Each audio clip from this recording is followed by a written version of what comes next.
Well, good morning. Welcome back to the Broadcast Retirement Network. I'm Jeff Snyder. This is BRN AM for Friday, October 29th, 2021. And our top stories today: Robinhood goes on a college tour to find new customers, and women can use their friendship skills to become better investors. Well, joining me now to discuss this and a lot more is Tara Falcone. She is the founder of Rise Up. Tara, great to see you again. Thanks so much for returning to the program and joining us this morning. Yes, thank you, Jeffrey. It's been a little while, and I'm very happy to be back. I'm very happy we didn't chase you away. No, never. We don't want that to happen. All right. No. When I read this story, Tara, I immediately thought of you because you and your team, among the things that you do is you're working with over 25 colleges around the United States. And when I saw that Robinhood was going on a college tour to find new customers, I got to admit, I had some mixed emotions. But I want to get your reaction to this. Yeah, mixed emotions on my side as well, Jeffrey. I think, if you Google my name and Robinhood, you can tell that see that I've been pretty outspoken about Robinhood's practices, especially in regards to, new and young investors over the course of the past few years. So this, pre-GameStop, pre-Shiba Inu, all this crazy stuff that's been going on in the markets. I think while Robinhood's initial goal may have been to democratize finance and democratize investing for all, unfortunately, I think that this, this college campaign is a little bit of predation disguised as democratization. And that's really where, my kind of, red flags and warning signals are coming up is like, well, what is really their intention here? And, while they can, from the PR perspective, say that it's, we want to get this, young generation of investors investing earlier because we all know the power of compound interest, and the more time in the market, the better that you'll do. Ultimately, the way that, young people are using the Robinhood platform is not for long-term wealth building. It's for day trading and speculation. And ultimately, I think that, there are other financial foundational steps that young people in college should be taking before they start investing. And it seems like Robinhood's jumping the gun a little bit there. Yeah, and this to me seems eerily similar to when I was a college student many moons ago, decades ago, where the credit card companies walked on campus and said, hey, you can get credit. It's very important, by the way, to establish credit, but they would hand out credit cards like you were handing out Halloween candy. And at the end of the day, what happened to a lot of my friends is they had large credit and debt balances. And so my concern, I think I share with you, is that this is a great tactic for people to get involved, but there's a lot that you need to learn along the way to be a solid investor. Yeah, absolutely. And there are, other things like establishing credit or, starting to build an emergency fund, or even just understanding how to budget and manage your cash flow that should really be done before you dive into investing, whether that's, buying your first stock or cryptocurrency, or, God forbid, buying an option or derivative before you buy the underlying ever first either. And it is eerily similar to what happened with the credit card companies. And actually, that was so predatory that Congress had to step in and say, these credit card companies can't do this anymore, because we have, unknowing, really uninformed young minds that are very, very moldable and impressionable, who don't know any better, really being taken advantage of here. And that's what I am concerned about happening with what Robinhood is doing on college campuses, or what they have been doing over the course of the past month per their campaign. Yeah, I recall the movie Beautiful Mind, where he said, eager young minds. And I think, look, the pandemic has created a lot of opportunity. We've been sitting at home, a lot of us, or working remotely. You have a little bit more downtime. That commute is shortened. And so, hey, why not get into trading? What could be done about this? I mean, I don't necessarily fault Robinhood. They're a business trying to get more customers. So I don't necessarily fault them, although I think you should act in a prudent, moral way, whatever that means. But what can be done and I want to get into what you're doing at Rise Up to kind of help retail investors. Yeah, I think the best thing, that can be done is, and I agree with you, Robinhood's a business, right? As a startup founder myself, I understand the pressures of, trying to grow and trying to continue increasing their, your monthly active users and growing your revenue base and being beholden to investors and all those types of things.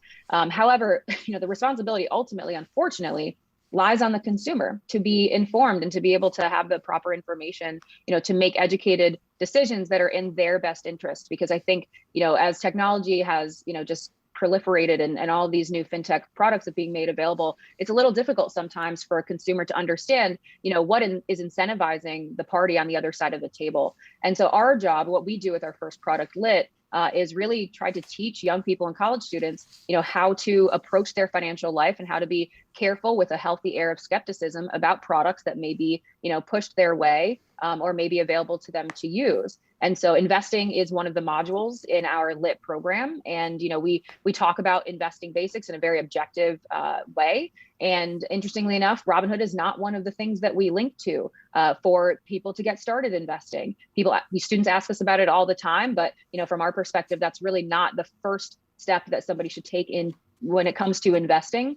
Something like opening a Roth IRA, which Robinhood does not currently offer, is probably a better first step into investing for college students instead. So, for us, it's really about just informing the consumer, giving them the information and tools that they need to make the best financial decisions for themselves, and not necessarily looking to maybe what their peers are doing or what, an enormous company may be doing when they come on campus. It really is irresistible sometimes. I mean, you think about the stories of people making money. You think about, I'll use the Bitcoin ETF launch, which isn't a spot ETF, it's a futures ETF. But if you're just hyper-focused on the name of something, Bitcoin, and you see it just doing this, you are just, it's irresistible. And we've all been there. Look, if I didn't have to work out and could get in good shape, you know what, Tara, I might do that. Yeah, I agree. It is irresistible. And I think that, Robinhood and other companies like them have done a really great job of tapping into that behavioral finance, aspect of ourselves, and that FOMO and fear of missing out, kind of part of our brains that really pushes us and drives us to want to, be in the know and be part of the in crowd and jump on the bandwagon. And while that has, translated into, billions of dollars of market cap value for companies like Robinhood, unfortunately, I think it has, under the covers led to a lot of losses for really small investors that are being swept under the rug a little bit, not necessarily being, publicized and touted as the success stories of users on Robinhood. And, yeah, it's very concerning. And I think that, what we're trying to do with the second product that we're building is really translate or transfer the energy and focus on FOMO to actually fulfillment of financial goals, starting with the end in mind, rather than just buying things and hoping that something will work out, saying, no, these are the goals I'm trying to achieve. Therefore, I should be, looking to invest in these types of assets because they're more suitable for what I'm trying to accomplish. And I think that's just a different way of approaching this space. And I hope that it resonates with the users that we'll be able to attract. It's a long-term approach, and I think that's the prudent approach. And by the way, I have never been in the in crowd. I just want you to know that. I think the audience probably figured that out. I haven't either. To be honest, I haven't either. What in or out, whatever. Tara, I need to take a quick break. When we come back, we'll talk about why women and friendship skills make them better investors. You're going to want to stay tuned right here on BRN AM.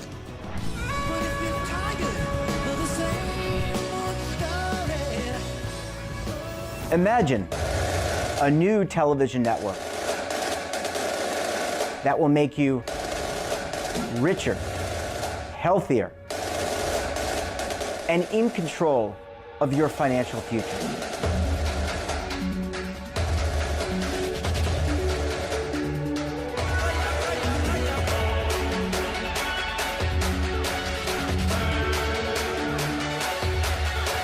This network is for the policewoman in Nashville, Tennessee, the baker in Dubuque, Iowa, the teacher in Lexington, Kentucky. We want to make the idea of savings and retirement culturally relevant. But what do you see as a defining issue of the midterms? Especially for the smaller businesses. I mean, they are the lifeblood of the American economy.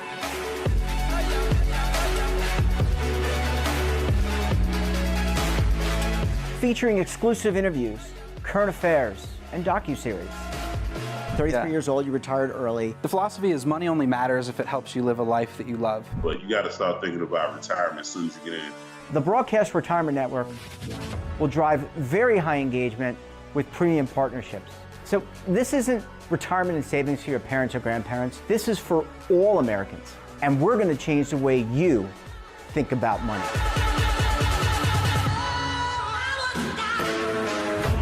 Welcome to the next frontier of retirement and savings. This is BRN, the Broadcast Retirement Network. Are you over 50? Would you like to get up to 33% more income in retirement? Then call now for this free book, Annuity Do's and Don'ts for Baby Boomers. This free book reveals little-known secrets about annuity strategies that will help you make the right choices before buying an annuity. Call right now for your free book, and as a bonus, we'll also throw in a free annuity rate report, both absolutely free, for calling Annuity General today. Call 800-504-8194. Welcome back. We're talking this morning to Tara Falcone. She's the founder of Rise Up. Tara, thanks so much for staying with us this morning. Yeah, of course. It's my pleasure.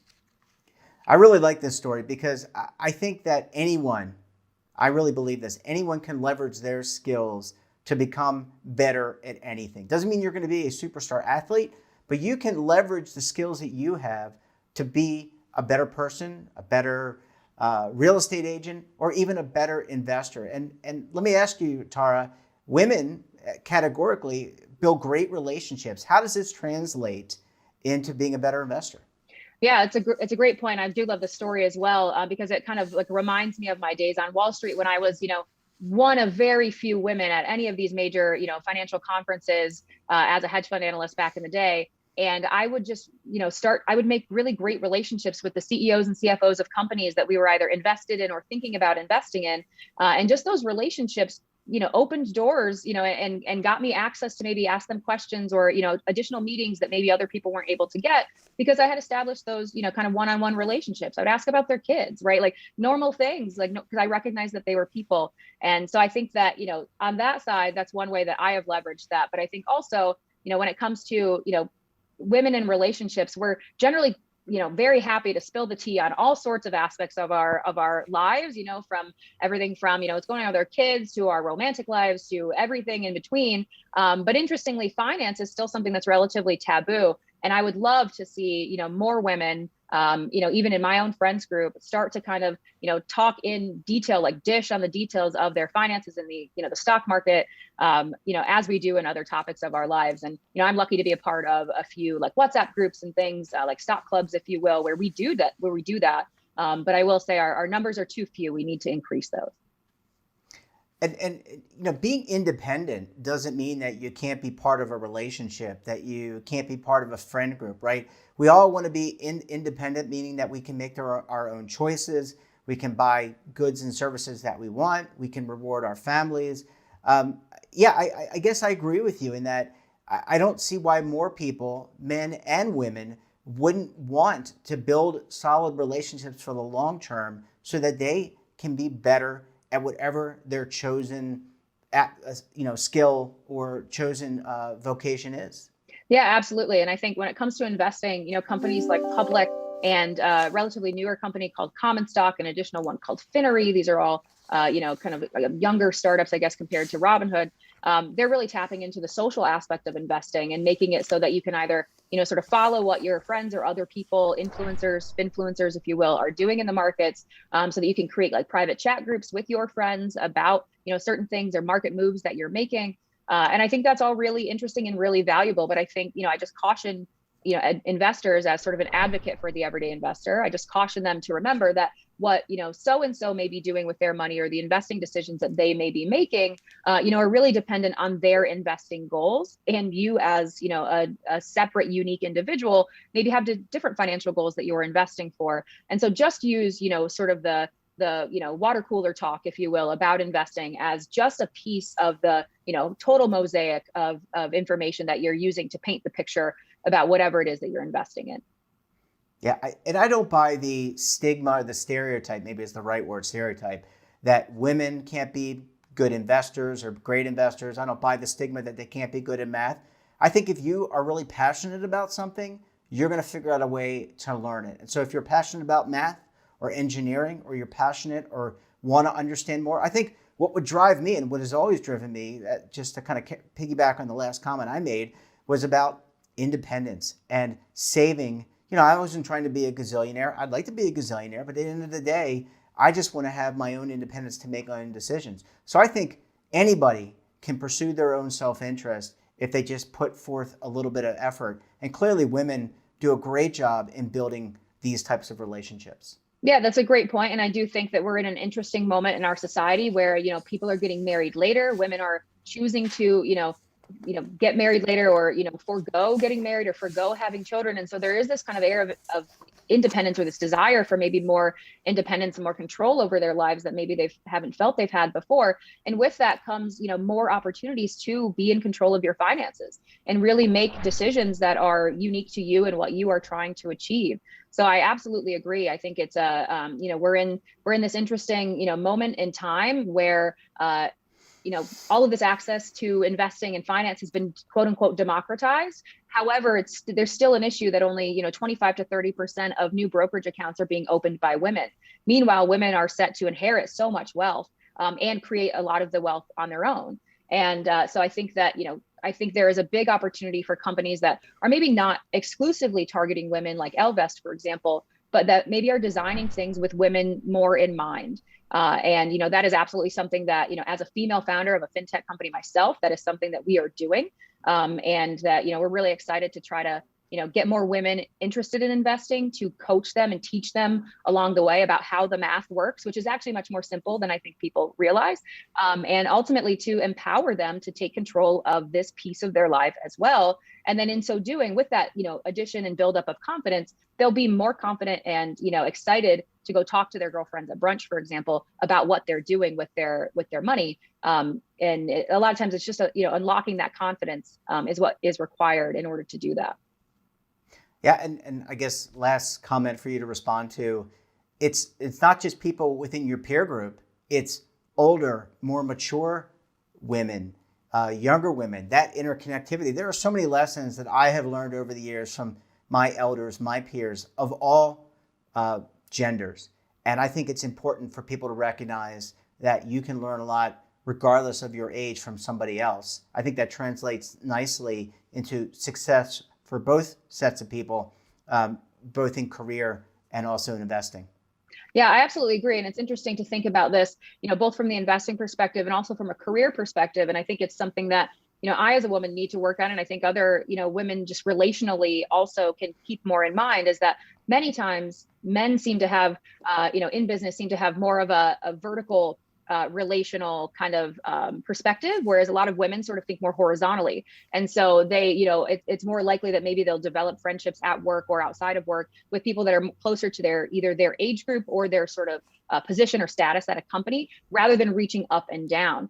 And so I just really encourage, other women like myself to really be talking to, women that are a bit older, but then also, helping and kind of, shepherding or supporting women that are a little bit lower or younger, in order to make sure that information and knowledge that you're gaining yourself is being spread up and down as well, rather than just, keeping it within sort of your age group or your, sort of like, strata, if you will. So just an interesting tidbit there, another sort of factoid as it relates to career, but also does apply to your financial life as well. Yep. Get out there and engage people. Tara, it is always a pleasure chatting with you. I love these two stories. Wishing you the best of luck, and we'll talk to you again very soon. Yes. Thank you so much, Jeffrey. It's always a pleasure. I look forward to coming back soon. That wraps up this episode of BRN AM. Have a topic of interest, someone you think we should talk to, drop us a line. And don't forget, for all the information in retirement, markets, technology, personal finance, so much more, check out today's edition of our daily newsletter, The Morning Pulse.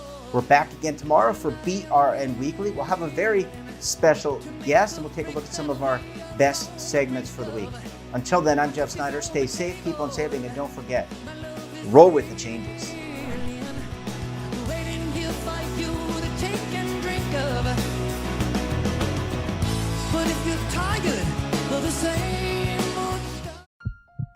Are you being audited, and do you owe the IRS $10,000 or more in back taxes?